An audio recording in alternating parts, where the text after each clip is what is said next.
Finally আজকে আমাদের train, তাই মা সব গোছানো বাগানো করছে, মানে সব খাবারের জিনিস যা যা নেবার, মানে আজকে তো ট্রেনে খেতে হবে, তো সেই জন্য মা সব রেডি করেই নিয়ে যাচ্ছে। তো কি কি করলে মা খাবারের জন্য?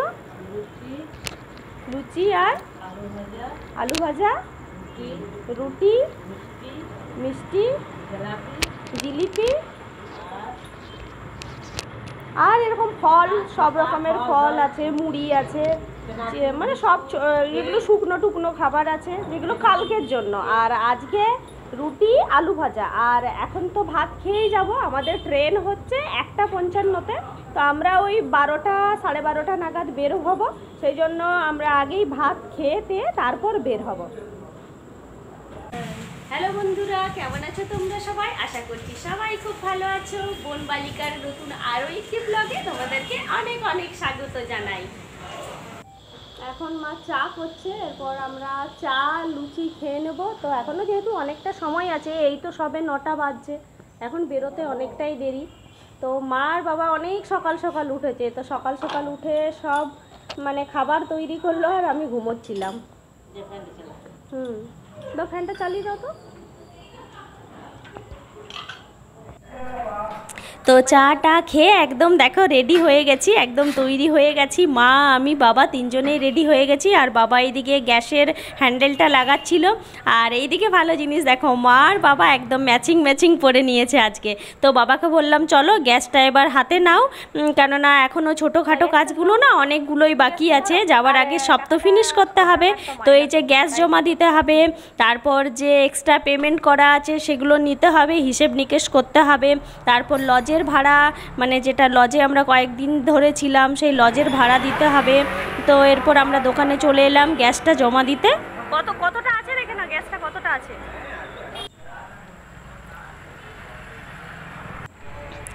তারপর আমরা চলে এলাম গণেশ মন্দিরে। তো তোমরা এর আগের দিনে মানে অক্ষয় তৃতীয়ার দিনেও তো এই মন্দির দেখেছিলে। এখানে আমরা অক্ষয় তৃতীয়ার দিনে মন্দিরে পুজো দিতে এসেছিলাম, তো আজকে আর পুজো দিতে আসিনি, তো আজকে এসেছি। বলতে মা বলল প্রত্যেকবারের মতো তো এখানে মানে মন্দিরে কি হয়, কেউ হয়তো মোমবাতি জ্বালায়, কেউ হয়তো প্রদীপ জ্বালায়।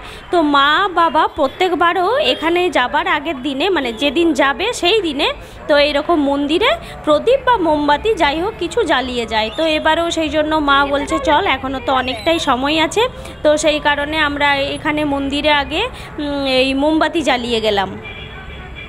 তো যতবারই এখানে আসি না কেন আমরা তো এই লজের মধ্যেই উঠি, আর এই লজের সামনে এই মন্দিরটি আছে রাস্তার ধারে, তো সেই জন্য মা প্রত্যেকবারই এখানে পুজো দেয়, এখানেই আসে আর ঠাকুরের কাছে প্রার্থনা করে। তো সত্যি বলতে যতবার এসেছি না ততবার এই ঠাকুর সত্যি প্রার্থনা শুনেছে। তারপর আমরা লজের মধ্যে চলে এলাম, এসে দেখছো যে ভাত এখানে রেডি হয়ে গেছে। তো আজকে আর রান্নাবান্না করিনি, মানে মা আজ রান্নাবান্না আজ করেনি। তো মাকে বললাম আজকে আর রান্নাবান্না করতে হয় না, একদম ছেড়ে দাও। তো সেই জন্য বাবা আজ হোটেল থেকেই ভাত নিয়ে এলো। তো এইদিকে বাবার খাওয়া হয়ে গেছে, আর আমারও খাওয়া না, আমারটা খাওয়া এখনও হয়নি। আর এদিকে দেখো ব্যাগপত্র সব রেডি হয়ে গেছে, এদিকে জলের ব্যাগ, খাবারের ব্যাগ, ট্রলি ব্যাগ সব কিছু রেডি হয়ে গেছে। এখানে মা খাচ্ছিলাম, আর তারপর আমাদের গাড়ি চলে এলো। তো গাড়ি এসে পর আমরা গাড়িতে উঠে পড়েছি। এরপর তো একদম মানে বাড়ি যাওয়ার পালা, এবার তো ভেলোর থেকে বিদায় নেওয়ার সময় চলে এসছে।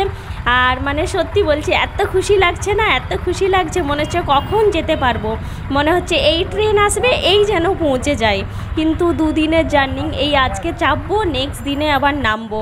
তো আমাদের ট্রেন হচ্ছে 1:50 দুপুরবেলায়, 1:50, আর আমরা নেক্সট দিনে রাত্রেবেলায় নামবো। তো যাই হোক ভীষণ এক্সাইটেড আছি, কখন মনে হচ্ছে ট্রেন আসবে আর কখন ট্রেনে চাপবো। যেহেতু বহুদিন মানে বাড়ি থেকে দূরে আছি, ছেলেকে ছেড়ে আছি, ঘর সংসার সব কিছুই ছেড়ে আছি, সেই জন্য মানে বিশেষ করে মনে হচ্ছে যে কখন সবাইকে দেখতে পাবো। তো এই দেখো কাটপাটি স্টেশনে চলে এসেছি। তো বাবা আর আমি আর মা এই দিকেই হাঁটছি, কেননা সিঁড়িতে গেলাম না, সিঁড়ি দিয়ে উঠতে না ভীষণ কষ্ট হয় এত ভারী ব্যাগপত্র নিয়ে। তো বাবা নিয়েছে পিঠে দেখো একটা ব্যাগ, আর নিয়েছে জলের ব্যাগটা, আর মা নিয়েছে ট্রলি, আর আমি নিয়েছি খাবারের ব্যাগটা। তো এখানে কাটপাটি স্টেশনে চলে এসেছি, এখনও যদিও অনেকটা সময় আছে বাকি, কিন্তু আমরা একটু আগে থেকেই বের হলাম, যেহেতু ট্রেনের ব্যাপার তো কোথায় কোনখানে কোন জাম হয়ে যাবে রাস্তাঘাটে, তো সেই কারণেই।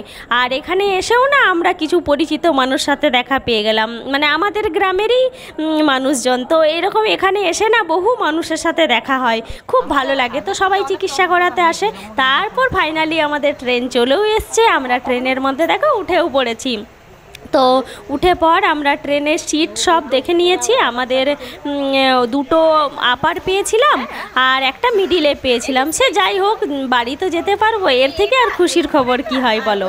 তো সেই জন্য আমরা একদম ট্রেনের মধ্যে চেপে গেছি, বসেও গেছি, আর সবারের মানে মুখের চওড়া হাসি দেখে বুঝতেই পারছো সবাই কত খুশিতে আছি।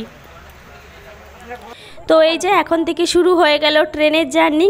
তো ট্রেন তো আমাদের কাটপাটি থেকে অবশেষে ছেড়েই দিল। তো এরপর ট্রেনের জার্নিটা তোমরা দেখতে পাবে দুদিন আমরা ট্রেনে কি করছি কি না করছি, অবশ্যই কিন্তু চোখ রাখবে ব্লগে। আর কেমন লাগছে অবশ্যই কিন্তু কমেন্টে জানাবে। তো চলো আজকের মতো চললাম, সবাইকে টাটা, সবাই কিন্তু ভালো থেকো।